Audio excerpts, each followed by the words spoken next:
अस्सलाम वालेकुम viewers, welcome to She's Kitchen. She's Kitchen में आज की रेसिपी है शामी कबाब के। हमने बर्गर बन बनाए हैं जो बहुत ही मज़ेदार लगते हैं और आप इसे इफ्तारी टाइम में भी बना सकते हैं और आम दिनों में भी बना सकते हैं। तो चलिए रेसिपी करते हैं स्टार्ट। रेसिपी अच्छी लगे मेरे चैनल को सब्सक्राइब करें, बेल आइकॉन प्रेस करें ताकि नई नई वीडियो की नोटिफिकेशन आपको मिले। फर्स्ट स्टेप में हमारे पास हैं अंडे। 2 से 3 अंडे हमने अच्छे से चम्मच से फेंट लेने हैं। 10 से 12 हमने लिए हैं शामी कबाब और इसे हमने बनाकर रखा हुआ है। इसकी रेसिपी का लिंक मैं डिस्क्रिप्शन में आपको दूंगी। लिंक पर आप क्लिक करेंगे तो शामी कबाब की रेसिपी आपको मिल जाएगी। और इसको हमने अंडे में डिप किया है और फ्राई पैन में मैंने ऑयल डाला है और इसमें अब 1 बाय 1 हम रखते जाएंगे। आप देख सकते हैं कि ऑयल ज़्यादा गर्म नहीं है, बिल्कुल नॉर्मल हीट पर हमने फ्राई करना है शामी कबाब को ताकि एकदम से ये जल ना जाएं। एक एक करके शामी कबाब को अंडे में डिप करते जाएंगे और फ्राई पैन में रखते जाएंगे।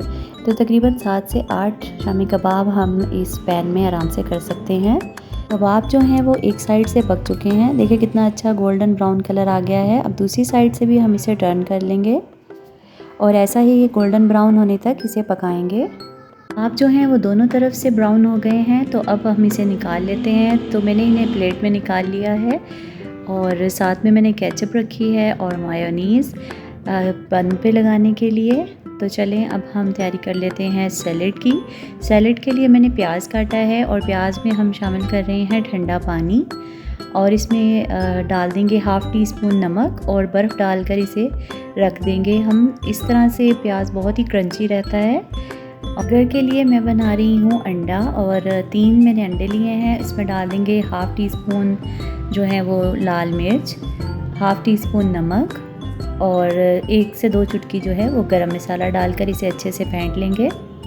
तो अब पैन को कर लेंगे ग्रीस और इसमें फिर डाल देंगे हम जो हमारा ऑमलेट हमने तैयार करना है। ये बहुत ही प्यारी छोटी सी मेरे पास बॉटल है, इससे मैंने ग्रीस किया है और अब इसमें डाल देंगे एग और इसे घुमा लेंगे ताकि जो एग है वो अच्छी तरह फैल जाए। हल्की आंच पर पकाएंगे, इसका कलर बिल्कुल भी चेंज नहीं होना चाहिए। जैसे वो ब्राउन हम करते हैं वैसा नहीं चाहिए हमें, बिल्कुल लाइट ब्राउन सा चाहिए। और इसको अब निकाल कर मैंने इसको कर लिया है पीसेस में कट। इससे बहुत ही आसानी से जो है वो हमारे पीस बर्गर बन में रखे जाएंगे और अच्छे भी लगते हैं। सैलेड में हमने लिया है खीरा और इसे भी लंबा लंबा बारीक सा काट लिया है। साथ में थोड़ी सी बंद गोभी है और प्याज जिसे हमने आधे घंटे के लिए भिगो कर रखा था ठंडे पानी में, उसे अब निकाल लिया है हमने। और साथ में केचप, मायोनीज़ और कबाब, तो सब चीज़ें हमारी हो गई हैं रेडी। अंडे को भी हमने पकाने के बाद इस तरह पीसेस में काट लिया है। तो सारी चीज़ें हमारी हो चुकी हैं रेडी। अब हम इसकी जो है वो बन ले लेते हैं और फिलिंग जो है वो शुरू कर देते हैं। बर्गर बन मैंने लिए हैं लंबे वाले। शामी वाला बर्गर हमेशा लंबे वाले बर्गर बन में अच्छा लगता है, आप चाहें तो गोल वाला भी यूज़ कर सकते हैं।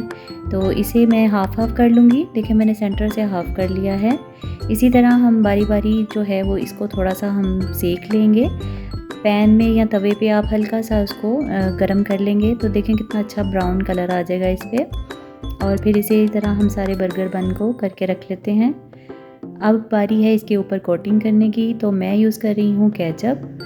सिंपल केचप की जगह आप इस पर लगा सकते हैं इमली का पेस्ट, वो भी बहुत मज़े का लगता है, लेकिन चूँकि बच्चों ने खाना है इसलिए मैं सिंपल केचप और मायोनीज़ लगा रही हूँ। अब सेट कर देंगे हम कबाब को। कबाब मैंने बीच में से हाफ़ कर लिए हैं, यानी कि 1.5 कबाब हमने बर्गर बन में लगाना है क्योंकि ये साइज़ में बर्गर बन थोड़े बड़े हैं। और अगर गोल वाला कबाब होगा तो फिर एक ही शामी काफ़ी होगा।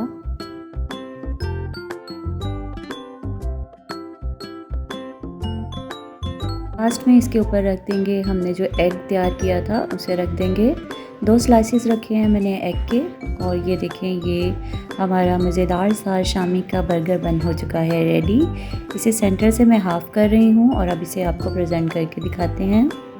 आई होप कि आपको ये रेसिपी बहुत अच्छी लगेगी। बहुत ही फिलिंग सी और मज़ेदार से हमारे जो हैं बर्गर बन हो चुके हैं रेडी।